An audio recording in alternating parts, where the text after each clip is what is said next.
எல்லாருக்கும் வணக்கம். இன்று நம்ம சேனலுக்கு வந்திருக்கக்கூடிய சிறப்பு விருந்தினர் நமது அம்மா இதழின் ஆசிரியர் மற்றும் அஇஅதிமுகவின் செய்தி தொடர்பாளர். எல்லாத்துக்கும் மேல என்னுடைய பேரன்புக்கும் பெருமதிக்கும் உரிய என்னுடைய அண்ணன் கல்யாண சுந்தரம் அவர்கள். வணக்கங்கண்ணா. வணக்கம் வணக்கங்க. நல்லா இருக்கீங்களா? நல்லா இருக்குங்க. சரிங்கண்ணா. சாதாரணமாக ஒரு திமுக இருக்கிற ஒரு உடன்பிறப்பு ஒரு பதிவு போடுறாங்க அப்படின்னா அது வேற. இப்போ ராஜ்யசபா எம்பி ஆயிருக்கிற சல்மா அப்படின்ற ஒருத்தங்க திமுக சைட்லேருந்து நமக்கு தெரியும். அவங்க போட்டிருக்காங்க ஒரு பதிவு. சல்மாவா? ராஜாத்தி அம்மாள் சொல்றீங்களா? அவங்க சொல்லுங்க. போட்டிருக்காங்க என்னன்னா, நிகிதா வந்து ஒரு போஸ்ட் ஒன்று போட்டிருக்காங்க ஃபேஸ்புக்லேயே. எங்கேயோ நினைக்கும் போதெல்லாம் வேதனை கொள்வது இந்த தாயை நினைத்து தான் அப்படின்ட்டு ஜெயலலிதா அவர்களுடைய புகைப்படத்தை போட்டு ஒரு பதிவு அவங்க எப்பயோ போட்டிருக்காங்க. அதை எடுத்து வச்சுக்கிட்டு அஜித்தின் மரணம் ஏன் என இப்போது புரிகிறது. ராஜ்யசபா எம்பி போட்டிருக்க பதிவு. ஒரு எம்பி இருக்காங்க, நான் இதெல்லாம் பார்க்கறது இல்லைங்க உங்களை. ஆனா ஒரு நாடாளுமன்ற உறுப்பினருக்கு எவ்வளவு அறிவு இருக்குன்னு பாருங்க. அப்படின்னா உங்க ஸ்டாலின் நடத்திட்டு இருக்குன்னா ஆட்சிக்கு வந்ததே உங்க ஸ்டாலினுக்கு தெரியல, உங்களுக்கும் தெரியல. உங்க கவர்மெண்ட் நடக்குதுங்கிறதே உங்களுக்கு தெரியல இல்லையா? இதை இப்படி எல்லாம் ஒரு நாடாளுமன்ற உறுப்பினர் இருக்கிறாங்க பாருங்க. இப்போ ராஜாத்தியமாலே நாடாளுமன்ற உறுப்பினராகனா இந்த அளவுக்கு தான் அவங்களால எடுத்து பேச முடியும். நான் என்ன கேட்குறேனுங்க, கண்ணு முன்னாடி இப்படி ஒரு கொலை நடந்திருக்கு, நடந்தது உங்கள் ஆட்சின்னு தெரியுது. முதலமைச்சர் போய் சரணாகதி அடைஞ்சு மன்னிப்பு கேட்டு வர்றாரு. அதுக்கு பிறகும் இப்படியெல்லாம் பேசிட்டு இருக்கிறீங்கன்னா உங்களுடைய சிந்தனையில் எவ்வளோ வல்காரிட்டி இருக்குது. நீங்கள் எந்த அளவுக்கு இதுலேருந்து தப்பிச்சு போகலான்னு நினைக்கிறீங்க? நீங்கள் செய்த தவறை மறைப்பதற்கு எவ்வளோ பெரிய முயற்சி எடுக்கிறீங்க? ரொம்ப அயோக்கியத்தனமான வேலைங்க இந்த திமுகவை எதிர்க்கக்கூடியவர்கள் ஒரு பக்கம் விட்டுருங்க, சாதாரணமா ஒரு ஆடியன்ஸா பாக்குறவங்களுக்கு இதை பார்க்கும்போது ஒரு அருவருப்பா இருக்காது இந்த மாதிரியான செயல்கள்? அதுதான் நான் சொல்றேங்க. இவங்க எப்படியாவது இந்த தலைமையில் இருக்கிற 5-6 குரூப்புகளினுடைய நட்பெயரை நற்சான்றிதழை வாங்க வேண்டும் என்பதற்காக விழுந்து விழுந்து துடிக்கிறாங்க. நீங்க போதைப் பொருள் கடத்தினான்னு ஒருத்தர் பிடிச்சிட்டு வந்தீங்கன்னா அங்க பார் அதிலே ஒருத்தர் பிஜேபி இருக்கிறான், அதிலே ஒரு நாம் தமிழர் இருக்கிறான், அதிலே ஒருத்தர் அதிமுக கிராண்டு தூக்கிட்டு வருவான். ஏடா அதிமுகவை நாம் தமிழரை கைது பண்ண வேண்டாம் உங்கள்கிட்ட யாராவது சொன்னாங்களா? போலீஸ் உங்கள்கிட்ட தான் இருக்குது. குற்றவாளியாக இருக்கிறவன் எல்லா இடத்துலையும் ஆள் போடுவான். உன்னுடைய ஆட்சி காலத்தில் நீ இடம் கொடுத்ததால் தானே தவறு நடக்குது. அதுக்கு பொறுப்பேற்றுக்கணும்னு சொன்னா அவனுக்கு பூரா உத்தரவு தருது. இந்த ஒருத்தன் கொடி கட்டிட்டு போய் பிள்ளைகளை துரத்திட்டு போனா பாருங்க, ஈஸியா இல்லை கார்ல கொடி கட்டின கார்ல. அவனை பிடிச்ச பிறகு என்ன சொன்னேன், அவன் யாருமே திமுக காரன் கிடையாது. சல்மாக்கு எடுத்து போடுங்க அதையே. இப்ப புரியுதா தமிழ்நாட்டில் ஏன் பெண்களுக்கு எதிரான கொடுமை தொடர்ந்து நடக்குதுன்னு புரியுதா? கொடி கட்டின கார்ல போனவனையே கட்சிக்காரன் இல்லைன்ட்டான். டோல்கேட்ல பணம் கட்டாம போறக்காக கொடி கட்டி, அது எவ்வளவு வரைக்கும் கேவலம். கொடி கட்டிங்கன்னா டோல்கேட்ல பணம் கட்ட மாட்டியா நீ? அப்ப நாங்களே பைத்தியக்காரங்களா? டோல்கேட்ல பணம் கட்டிட்டு போறவங்கள பைத்தியக்காரன். அப்ப அதுக்கு ஏதாவது நடவடிக்கை எடுத்தியா? அந்த 4 பேர் அவங்க உள்ள அந்த காருக்குள்ள இருந்தவனை அரெஸ்ட் பண்ணியாவது காட்டினியா? எங்களுக்கு எல்லாத்துக்கும் காட்டினியா அவன் முகம் எப்படி இருந்துச்சுன்னு? திமுக காரங்க காட்டி தானே காட்டல. நீ பிள்ளை துரத்திட்டு போனவன் அன்னைக்கு அந்த பொண்ணுங்க சிக்கி இருந்தாங்கன்னா இந்தியாவே கேவலமாக காரி மூழ்கிற சம்பவம் நடந்திருக்கும்லங்க. அதான் ஒரு சித்திரம் ஒன்று வரைஞ்சிருந்தாங்க துக்ளக்ல. முதல்வர் நேரடியாக அதுக்கு ரிப்ளை பதிலடி கொடுத்துருக்காரு. இதை எப்படி பார்க்குறீங்களா? அதாவது முதல்வர் துக்ளக் படிக்கிறாருங்கிறத காட்டியிருக்காரு. முதல்ல அதை காட்டணும்னு விரும்பியிருப்பார் போல இருக்கு. எனவே நான் அதில் அவர் முதல்வர் காவடி எடுப்பதை போலவும் அமைச்சர்கள் அழகு குத்தி இருப்பதை போலவும் போட்டிருக்கிற இது எனக்கு உற்சாகத்தை தான் கொடுக்குது என்றெல்லாம் அவர் சொல்லுகிறார். நான் கேட்பது என்னென்னா, அதில் என்ன பிழை இருக்கிறது? நீங்கள் இது தமிழ்நாட்டினுடைய அரசியல் வரலாற்றில் இத்தனை ஆண்டு கால ஆட்சியில் முருகனுக்கு மாநாடு அரசு நடத்த வேண்டிய தேவை எங்கிருந்து வந்துச்சு? முருக மாநாட்டை பல இயக்கங்கள் நடத்தி இருக்கிறார்கள் இல்லைங்களா? பக்தர்கள் நடத்துகிறார்கள். அரசு பணத்தை செலவிட்டு ஒரு சமயத்திற்கு நடத்துவது. நான் பெரிய முருக பக்தன், ஆனால் நான் கேட்கிறேன், இந்த நாட்டினுடைய ஜனநாயக அமைப்பின் மீது நான் கேட்கிறேன், ஏன் செஞ்சீங்க?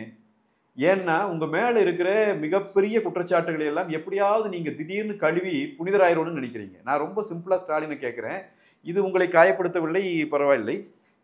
புட்டபர்த்தி சாய்பாபா அவர்களினுடைய காலை தொட்டு கும்பிட்டு வந்துவிட்டு எங்களுடைய தேவர் பெருமகனாரனுடைய நிகழ்வுக்கு போகிற போது அங்கே வைக்கப்பட்ட திருநீரை அவசரமாக அழித்தீர்களே, அது என்ன உற்சாகப்படுத்துதா கேவலப்படுத்துதா? உங்களை கார்ட்டூன் யாரும் போடல, ஆனால் நீங்கள் செய்திருக்கிற அந்த சம்பவம் எவ்வளவு கேவலமானதுன்னு உங்களுக்கு புரியுதா இல்லையா? முதலமைச்சருக்கு புரியுதா இல்லையா? எனவே இது என்ன கணக்கில் அவர் பேசுறாரு அப்படிங்கிறதே தெரியலீங்க. உண்மையில பக்தர்களுக்கு நாங்கள் செய்ததை நீங்கள் எடுத்து போட வேண்டும்னா என்ன செஞ்சீங்க? பக்தர்களுக்கு என்ன செஞ்சீங்க? எந்த சமயத்தை சார்ந்த மக்களுக்கு என்ன செஞ்சீங்க? இன்னைக்கு இருதயராஜ் அவர்களை கேட்டு பார்க்கலாமா? கிறிஸ்தவர்களுக்கு என்ன செஞ்சீங்கன்னு சொல்லுவாரா? உங்க சட்டமன்ற உறுப்பினர் தான். இஸ்லாமியர்களாக இஸ்லாமிய அமைப்புகளோட உங்களோட கூட்டணியில் இருக்கிறவங்களை கேட்டு பார்க்கலாமா இஸ்லாமியர்களுக்கு என்ன செஞ்சீங்கன்னு? ஒருத்தருக்கும் ஒன்றும் செய்யல. தமிழ்நாட்டை பொறுத்த வரைக்கும் நீங்க சுடுகாடாக்கி வச்சிருக்கிறீங்க. இதுல ஒரு பெரிய நாடகத்தை அரங்கேற்றுவதற்கு எப்ப பார்த்தாலும் இது பண்ணிட்டு இருக்கீங்க. அவங்க சரியா தான் போட்டிருக்காங்க. காவடி தூக்கிட்டு போறீங்க யாருக்கும் தெரியாம. நாங்க என்ன சொல்றோம்னா, காவடி தூக்குறது ஒன்றும் தவறு கிடையாது, எல்லாத்துக்கும் முன்னாடியே தூக்குங்கிறோம். அது எதுக்கு சும்மா இப்படி நாடகம் போட்டே இருக்கிறீங்க? ஒவ்வொரு காலத்துலையும் திருநீர் அழிச்சு விடுறது, அப்புறம் போனால் அங்கே போனால் கால் விழுந்துட்டு வர்றது, இங்கே வந்து திடீர்னு மாநாடு நடத்துறது, போய் வேள்வி நடத்துறது, திருச்செந்தூர் கோயிலுக்குள்ள யாரையும் உள்ளே வரக்கூடாதுன்னு சொல்லிட்டு உள்ளே உட்காந்து வேள்வி நடத்துறது, எல்லாம் எந்த மந்திரவாதி சொல்லி நடத்திட்டு இருக்கிறீங்க? யாருக்கும் தெரியாதா? அவங்க குடும்பத்துலேருந்து என்ன பண்ணுறாங்கன்னு யாருக்கும் தெரியாதா? பேசணும்னா ஸ்டாலினால உண்மையிலேயே எனக்கு ரொம்ப சங்கடமாக இருக்குது. இப்போ இந்த பில்லி சுனியை வைக்கிறவன், இந்த ஜோசியன் இந்த சொல்கிறவர், இந்த இதுகளில் போய் மந்திரவாதிகள் வந்து வேள்வி நடத்துறவை அத்தனை பேர் வீட்டில் தாங்க இருக்கிறான். எல்லாமே அவங்களை கேட்டு தான் இந்த வேலையை நடந்துட்டு இருக்குது. உதயநிதி ஸ்டாலின் துணை முதலமைச்சராக முதல் அமைச்சராக பொறுப்பேற்கிறாரு. கையெழுத்து போட்டார எடுத்தோன்னே பேனாவை இப்படி வச்சுட்டு உட்காந்துட்டே இருக்கிறாரு. ஏன்னு கேட்டால் அம்மா சொன்னவரை தான் போடுவாங்க. அம்மா எப்போ சொல்லுவாங்க? நல்ல நேரம் வந்தவரை சொல்லுவாங்க. நீ வந்து பகுத்தறிவு, ஊருக்கு பகுத்தறிவு பேசுறது. கண்ணதாசன் அன்னைக்கே சொல்லிட்டு போயிட்டாருங்க, ஊருக்கு பகுத்தறிவை ஊர் குறைத்து பணத்தறிவை தனக்கு வைத்து. அதுதான் குடும்பம். இன்னைக்கு வரைக்கும் அது அப்படித்தான் இருக்குது. எனவே கார்ட்டூன்லும் தப்பு இல்லை. துக்ளக்கு ஒரு நல்ல விளம்பரம் கொடுத்திருக்கிறார் என்று தான் நான் நினைக்கிறேன். துக்ளக் முதலமைச்சர் படிக்கிறார் என்பது இப்போ எல்லோருக்கும் தெரிந்திருக்கிறது. இந்த வந்து முருக பக்தர்கள் மாநாடு அப்படின்ட்டு இது ஒன்று பண்ணாங்க. இதுக்கு வந்து பார்த்தீங்கன்னா அர்னாப் கோஸ்வாமி வட இந்திய ஊடகவியலாளர் இப்போ சமீபத்தில் ஒரு காணொலி வெளியிட்டிருக்காரு. ரொம்ப காட்டமாக இந்த அஜித்குமார் அவருடைய கொலை வழக்கு பற்றி தான் வட இந்தியா வரைக்கும் அவருடைய புகழ் நீண்டு கொண்டு இருக்குது. என்ன சொல்லியிருக்காருன்னா, நீங்கள் தேவையில்லாமல் வந்து திமுகவை பற்றி சொல்லும்போது மதங்களை விமர்சிக்கிறது, கடவுள்களை திட்டுறது, மத நம்பிக்கையை இழிவுபடுத்துறது, இதில் கான்சென்ட்ரேட் பண்ணுறதுக்கு பதிலாக இந்த மாதிரியான சட்ட ஒழுங்கு சீர்கேடு நடக்காமல் இருக்கிறது நீங்கள் கான்சென்ட்ரேட் பண்ணலான்ட்டு மூஞ்சிலே காரி துப்பி விட்டுருக்காரு அவர். தம்பி, மதங்களை மட்டும் இல்லைங்க. இப்போ அவர் அங்கிருந்து பார்க்குறீங்க எப்படி தோணும், நமக்கு தோணுனா இவர்கள் மனிதர்களையே இழிவாக பார்க்கக்கூடியவர்கள். இவங்களுக்கு வந்து இவங்களுடைய, நான் தான் சொல்கிறேனே, இவங்களுடைய சிந்தனையே கழிசடை சிந்தனை. இப்போ இந்த படம் போட்டுட்டுன்னு இவ்வளோ கொதிக்கிற முதலமைச்சர் ஒரு எதிர்க்கட்சி தலைவர் குறித்து இவருடைய அடிப்பொடியாக இவர் காலையில் கிடக்கிற அந்த டிஆர்பி ராஜா படம் போட்டான்ல, வாய் திறந்து நீ பேசியிருக்கணும். நீங்கள் நாகரிகமான ஆளாக இருந்திருந்தால் எங்காவது ஒரு எதிர்க்கட்சி தலைவர் எப்படி போட்டு, இந்த ஜனநாயகத்தினுடைய ஒரு மாபெரும் அங்கம் இல்லையா எதிர்க்கட்சிங்கிறது? அதனுடைய தலைவராக இருக்கிறவர், ஒரு முன்னாள் முதலமைச்சராக இருக்கிறவரை நீ வந்து உடையை அகற்றி ஒரு படம் போடுகிறாய் என்று சொன்னால் இந்த ஈன புத்தி எங்கிருந்து வருகிறது என்பதை நான் அன்றைக்கே தெளிவாக சொன்னேன். இதைத்தான் சிங்களன் செய்தான். அவனை பொறுத்த வரைக்கும் போர்ல சண்டையில செத்துட்டான்னு பத்தாது, அவனுக்கு துணி அவுத்து பார்க்கணும். இது அவனுடைய வக்கரம். அந்த வக்கரத்துல துளி கூட திமுக காரனுக்கு குறையிலையே. இவனும் அவனும் ஒண்ணுதான். இவன் வக்கர புத்தி கொண்டவன் தான். அப்போ முதலமைச்சருக்கு என்னமோ இதை பத்தி ஐயோ இவ்வளவெல்லாம் இவர் பேசுற அளவுக்கு இவர் தகுதியானவர் கிடையாது, இவரே அநாகரிக குப்பை, அப்படிதான் நான் இவரை சொல்ல முடியும். இவர் வாயிலிருந்து வருகிற அத்தனையும் அநாகரிகமான சொற்கள் தான். இவர் என்னமோ பெரிய நாகரிக வேடம் போட்டுருக்கார். எனவே இது ரொம்ப கேவலமான. அர்னாப் கோஸ்வாமி இல்லைங்க, இந்தியா முழுவதும் இல்லை, இது உலகம் முழுவதும் பரவி கொண்டிருக்கிறது. ஜனநாயக நாட்டிற்குள்ளே இவ்வளவு கேவலமாக இவர் இந்த ஒருத்தர் பேசிட்டு இருக்காரு. என்னமோ சிவாஜி கிருஷ்ணமூர்த்தி இப்ப சமீபத்தில் ஒன்று பேசி ஒரு காணொலி வந்துச்சு பாத்தீங்களா, ஒரு துண்டு காணொலி. நீ வந்து உன்னையெல்லாம் சிறையில் போட வேண்டிய ஆள். நீ எல்லாம் இவரையெல்லாம் கட்சியில வச்சுட்டு பெண்களை பற்றி தரக்குறைவாக பேசி, மதங்களை பற்றி, மத நம்பிக்கைகளை பற்றி தரக்குறைவாக பேசி அமைச்சர் பதவி இழந்த ஒரே அமைச்சர் இந்தியாவின் வரலாற்றிலேயே பொன்முடிதான். உங்க கட்சியில தான் இருக்காரு. ரொம்ப அடே அப்பா, அப்படியே இந்த புனிதர்கள் யாரோ கேவலப்படுத்திட்ட மாதிரி நீங்களே கேவலத்தின் உச்சமாகத்தான் இருக்கிறீர்கள். உங்களை எல்லாம் கேவலமே படுத்த முடியாது. அப்படிதான் நம்ம இவங்களுக்கு சொல்லிட்டு கடந்து போகணுங்க. எனவே நான் சொல்லுகிறேன், சமய நம்பிக்கை கொண்டவர்களை இவர்கள் இழிவுபடுத்துவது என்பது கருணாநிதியின் காலத்தில் இருந்தே தொடர்கிறது. நீங்க அண்ணா வந்து ஒரு நிலை எடுத்தார், ஒன்றே குலம் ஒருவனே தேவன், அவன் சமயம் அவனவனுக்கு. எல்லா சமயத்தை வணங்குகிற மக்களும் இந்த நாட்டினுடைய குடிமக்கள், எல்லாருக்கும் சமமான உரிமையை இந்த நாடு பெற்றுக் கொடுத்திருக்கிறது. இந்த நாட்டின் அரசியலமைப்பு சட்டம் உறுதிப்படுத்துகிறது. இதுதான் அண்ணா வைத்த முழக்கம், அண்ணா வைத்த கொள்கை. அதைத்தான் அண்ணா திராவிட முன்னேற்றக் கழகம் அப்படியே பின்பற்றுகிறது இன்றைக்கு வரைக்கும். ஆனால் திமுகவை பொறுத்த வரைக்கும் கருணாநிதி ஆட்சி காலத்திலேயே இந்த தகுடு தத்தங்கள் போட ஆரம்பித்து விட்டார்கள் இவர்கள். மத ரீதியாக மனிதர்களை மோத விடுவது, ஜாதி ரீதியாக மனிதர்களை கேவலப்படுத்துவது, மோத விடுவது, இந்த வேலையை செய்து கொண்டு தான் இருக்கிறார்கள். எனவே இது இன்றைக்கு உலகம் முழுவதும் தான் போய்கொண்டிருக்கிறது. இந்த அநாகரிகவாதிகளை முதலிலே நாம் அப்புறப்படுத்த வேண்டும். இவர்களுடைய அரசியல் ரெண்டாவது, இவங்களுடைய அநாகரிகத்தனம் இருக்குது பாருங்க. பெண்களை கொச்சைப்படுத்துவது, சமய நம்பிக்கை கொண்டவர்களை கொச்சைப்படுத்துவது, எவனை பார்த்தாலும் அவனை அசிங்கமாக சித்தரிப்பது, சிந்திப்பது. இவர்கள் மூளையே பழுதடைந்து கிடக்குதுங்க. இந்த மூளையிலேயே ரத்தத்திலேயே வக்கர புத்தி ஊறி கிடக்குது. அது துடை தெரியப்பட வேண்டும். தமிழ் மண்ணிலிருந்து அது அகற்றப்பட வேண்டும். சவுக்கு சங்கர் தான் அடிக்கடி சொல்லுவார், மூளை வளர்ச்சி குன்றிய குரங்குகள் அப்படிம்பாரு திமுக. வேற என்னங்க, வேற எப்படிங்க நீங்க பாப்பீங்க? எவனுக்காவது இப்படி ஒரு சிந்தனை வருமாங்க? ஒரு நீங்க தம்பி, நம்ம ஒரு சாதாரண அரசியல் களத்தில் இருக்கிறது, எவ்வளவோ கோபம் வந்தாலும் கூட திரு ஸ்டாலின் அவர்களையோ, அவர் வீட்டில் இருக்கிற பெண்கள் குறித்தோ, அல்லது அவருடைய மகன் இன்றைக்கு அரசியலில் இருக்கிற துணை முதலமைச்சர் குறித்தோ ஒரு தவறான சொல்லுவோமா? ஸ்டாலினை வந்து துணி அவுத்துட்டு படம் போடணுங்கிற சிந்தனை நமக்கு வருமா? முதல்ல வருங்களா? அப்ப அப்படி ஒரு சிந்தனை ஒருத்தனுக்கு வருதுனாவே அவனுடைய பிறப்புல பிரச்சனை இருக்குதுன்னு அர்த்தமாயிருது இல்ல? புரியுதுங்களா? என்னமோ அவனுக்கு ஒரு வக்கர சிந்தனை இருக்குன்னு அர்த்தமா இல்லை. அவன்லாம் சமூகத்திலிருந்து தனிமைப்படுத்தப்பட்டு ஏதாவது ஒரு மனநல காப்பகத்தில் சேர்க்கப்பட்டு அவனெல்லாம் சிகிச்சை கொடுக்கப்பட வேண்டிய ஆள். அவரை கொண்டு வந்து நீங்கள் அமைச்சராக்கி வைத்திருக்கிறீர்கள், அவரை கொண்டு வந்து நீங்கள் பல இடங்களில் வேலை செய்ய விட்டிருக்கிறீர்கள் என்பது ரொம்ப வருத்தத்துக்குரிய. நான் இன்னும் சொல்ல போனால் இந்த மாதிரி படம் போடுகிற சிந்தனை எவனுக்கு குதித்ததோ அவன் வீட்டிலே இருக்கிற அம்மா, அவனுடைய மனைவி, அவருடைய அக்கா தங்கைகள் எல்லாம் எவ்வளவு பாவம் என்று நினைத்து பார்த்து நான் அவர்களுக்காக பரிதாபப்படுகிறேன், இறங்குகிறேன். அந்த மாதிரி ஒரு வக்கர புத்தி. அது எதுக்கு இப்படி இருக்குன்னு தெரியல. திமுக அப்படித்தான் இருக்கும். எனவே இந்த குடும்பம் வந்து அரசியலிலிருந்து அப்புறப்படுத்தப்பட்டால் தமிழ்நாட்டில் இருக்கிற அநாகரிக அரசியல் என்பது அப்புறப்படுத்தப்படும். கலைஞர் அப்படின்னு தான் சொல்லணும், கருணாநிதினு கூட சொல்லக்கூடாது, அவங்க கட்சி தலைவர்னு. அப்படி அதே மற்றவங்க அப்படின்னா எவ்வளவு அடிமட்டம் வரைக்கும் இறங்கி இந்த மாதிரி அவங்க என்ன வேணா பேசலாம். இது கருணாநிதியே பண்ணாருங்க. நீங்க இனி ஒரு முறை பிறந்து வர முடியுமா இப்படிப்பட்ட மனிதர்? ஒரு மனிதர் இதே மாதிரி சதையோடும் ரத்தத்தோடும் இனி ஒரு முறை இப்படி மனிதனாக ஒருத்தர் வர முடியுமான்னு அளவுக்கு இந்த மண்ணில நடைபோட்ட தலைவர் பெருந்தலைவர் காமராஜர். அவரை நீ என்னெல்லாம் கொச்சப்படுத்தின? எம்ஜிஆரும் இதே திமுக இருந்தாரு, அண்ணா கூட இருந்தாரு. அவரை புரட்சித் தலைவர் எம்ஜிஆர் அவர்களை கேட்கும்போது அவர் சொன்னார், என்னுடைய தலைவராக நான் இன்றைக்கு காமராஜரை பார்க்கிறேன்னு சொன்னார். அண்ணா கூட இருக்கும்போதே சொன்னார். அது வேற கட்சியில் இருக்கிறவங்க அதல்ல, மனிதர்களாக அவர்கள் எவ்வளவு தரமானவர்கள் என்பதை தரமான மனிதர்கள் புரிந்து கொள்ளுகிறார்கள். அது ரிசீவ் பண்ணிக்கிறது தான். நீ அவரை அவ்வளோ கொச்சைப்படுத்தின. இதே இப்போ நீங்கள் திராவிடம்னா என்ன அப்படிங்கிற கேள்வி இன்றைக்கு தமிழ்நாட்டில் இருக்கிற தமிழ் தேசிய சிந்தனை கொண்டு இருக்கிற இளைஞர்கள் மத்தியில் ஒரு ஒரு கேள்வியாக வலம் வருகிறது. திராவிடம்ங்கிறது விளக்குங்க எங்களுக்கு, திராவிடம்னா என்ன வரலாறு இருக்குது என்று கேட்டுக்கொண்டு இருக்கிறார். அவனையெல்லாம் நீ என்னென்ன கொச்சை எழுதுற, எத்தனை பேசுகிற? இதே கேள்வி காங்கிரஸில் ஒரு அம்மா கேட்டாங்க சட்டமன்றத்துக்குள்ள. நீ எவ்வளோ கொச்சையாக பதில் சொன்ன? அப்போ கேள்வி ஏற்கிற இடத்துல இருக்கிற போதும் நீ அநாகரிகவாதியாகத்தான் இருக்கிறாய், பதில் சொல்லுகிற இடத்துல இருக்கிற போதும் நீ அநாகரிகவாதியாகத்தான் இருக்கிறாய். ஏனென்றால் அநாகரிகமான அந்த சிந்தனை என்பது உன்னுடைய ரத்தத்திலேயே ஊறி கிடக்கிறது. அது நீ திமுகவினுடைய அடிப்படை தொண்டனை நான் சொல்ல மாட்டேன். அவன் இந்த தமிழ் மண்ணிலே பிறந்தவன், அவனுக்கு அந்த சிந்தனைகள்லாம் உண்டு. ஆனால் தமிழ் மண்ணிலே இருந்து இந்த குடும்பத்திற்கு மட்டும்தான் இவ்வளவு ஒரு வக்கர சிந்தனை இருக்கிறது. இந்த குடும்பம் அகற்றப்பட வேண்டுங்க அரசியல் இருந்து. அதுதான் தமிழர்கள் வந்து நாகரிகம் அடைந்து விட்டார்கள் என்பதற்கான எடுத்துக்காட்டு. சரிங்கண்ணா, கடைசியாக ஒரு கேள்வி. நீங்கள் நிறைய விவாதங்களில் கலந்துக்கிறீங்க. விவாதம் அப்படின்னாலே அண்ணன் கல்யாண சுந்தரம் இருந்தால் அந்த விவாதத்துக்கு தனி ரசிகர் கூட்டம் இருக்குது, இப்போவுமே இருக்குது. ஆனால் பல தடவை பார்க்க முடியுது என்னன்னா, நீங்கள் பேசும்போது அடிக்கடி அந்த நெறியாளர் வந்து குறுக்கிடுவதும், அதே மாதிரி திமுக காரங்க பேசும்போது அவங்களை முழுசாக பேச விடுறதும், இது நமக்கே பார்க்கும்போது வெளியிலேருந்து பார்க்குறவங்களுக்கு எரிச்சல் வர மாதிரி இருக்குது. அந்த இடத்துல உட்காந்துட்டு இருக்கிறீங்களே, உங்களுக்கு எப்படி இருக்குது? இல்லை, அப்படித்தான் இருக்குதுங்க. நம்மளும் அழுத்தம் அதிகமாகக்கூடாது அப்படிங்கிறதுக்காக இப்போ புரிஞ்சுக்கிட்டோம். என்னென்னா, ரொம்ப வருத்தத்தோடு நான் பதிவு செய்கிறேன். எல்லாரும் இல்லை, ஒரு சில பேர் அப்படி தொடர்ச்சியாக நடந்து கொள்ள காரணத்தினால மக்கள் வந்து இந்த தொலைக்காட்சிகளில் வருகிற விவாதங்களிலிருந்து செய்திகளை பெறுவதை நிறுத்தி கொண்டே போகிறார்கள். அவர்களுக்கு வந்து இப்போ கல்யாண சுந்தரம் பேசுறது 2 பேர் கட் பண்ணி போடுறாங்க, அது சரியான விஷயம் என்று சொல்லுகிறார்கள்னா, அவங்க திமுக காரன் பேசுறதை ஒரு 2 பேர் கட் பண்ணி போடுறான், அவன் சரியான விஷயம். இது நடக்குதே ஒழிய நீங்கள் அடிப்படையில் அவையெல்லாம் வந்து ஒரு மாலை நேர பல்கலைக்கழகங்கள் போல் செயல்பட வேண்டியவை.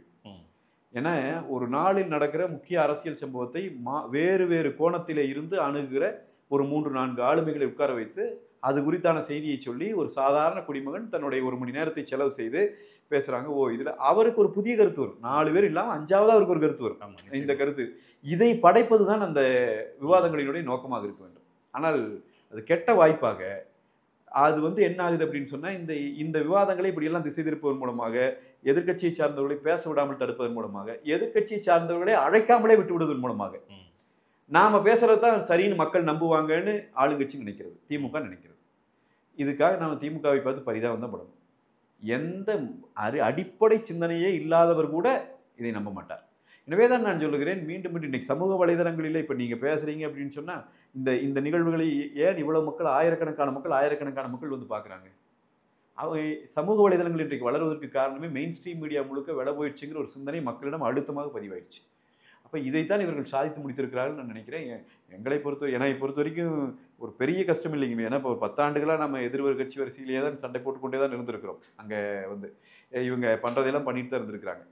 அண்ணா திராவிட முன்னேற்றக் கழகம் ஆளுங்கட்சியாக இருக்கிற போதும் இவர்கள் அண்ணா திராவிட முன்னேற்றக் கழகத்தின் சார்பில் வந்தவர்களை பேச விட்டதில்லை. இப்பொழுதும் அதை வலிமையாக செய்கிறார்கள். நாம் அதையும் தாண்டி சில செய்திகளை சொல்லிவிட முடியும்னு நினைக்கிறோம். அப்படி சொல்லிட்டு இருக்கிறோம். நெறியாளர்கள், எல்லா நெறியாளர்களும் இல்லை, அது இப்போ நெறியாளர்களை அந்த காதில் வேற ஒன்று மாட்டி விட்டுருக்குறாங்க. ஆமாம், அது என்ன சிக்கலாகுதுன்னா, இப்போ நாம் ஒரு செய்தி பேசி முடிச்சுட்டு 10 செகண்ட் பேசியிருப்போம் அடுத்த செய்தியில். அப்போ தான் அவர் திடீர்னு கேட்பார் அதில் கேள்வி. ஏன்னா அவருக்கு அப்போ தான் வந்திருக்குது அந்த கேள்வி. அப்போ உள்ள ஒருத்தர் உட்காந்துட்டு இருக்கும்போது இவன் பேசுகிற போது இதையெல்லாம் கேள், இவனை விடாதே, இவனை மடக்கு, என்ன நீ அவ்வளோ பெரிய வேள்வி நடத்தி கொண்டு இருக்கிறாய்? எனக்கான அரசியல் வெளியேயும் இருக்கிறது இல்லைங்களா? அதனால் அது அவர்களே நினைத்துக் கொள்கிறார்கள். அது ஒரு ஏன்னா பெரிய பாருங்க இவரு கூட நம்ம அதிகமா கோவப்படுறாரு. நம்ம செந்தில் பரோட்டா வச்சு செந்தில் வந்து என்னை போய் திமுக காரன்னு சொல்றீங்கன்ட்டு கோவப்படுறாரு. ஆனா அவரு கொடுத்த ஸ்டேட்மெண்ட் இருக்குது. நான் திமுக அண்டா, நாங்க வந்து கரவேட்டி கட்டாத திமுக காரன்னு சொல்றாரு. அது அவர் நிறைய சொல்லுவாருங்க. அவரு திடீர்னு ஒரு விவாதத்துல என்னோட அதெல்லாம் ரொம்ப மோசமான விஷயங்கள். நான் அது மரியாதைக்குரிய ஏகலைவன் அவர்களுடைய ராவணா சேனல்ல கூட அதை சொல்லியிருந்தேன், பேசியிருந்தேன். அதுக்கே அவர் கேள்வியா கேட்டார், சொன்னேன் நான்.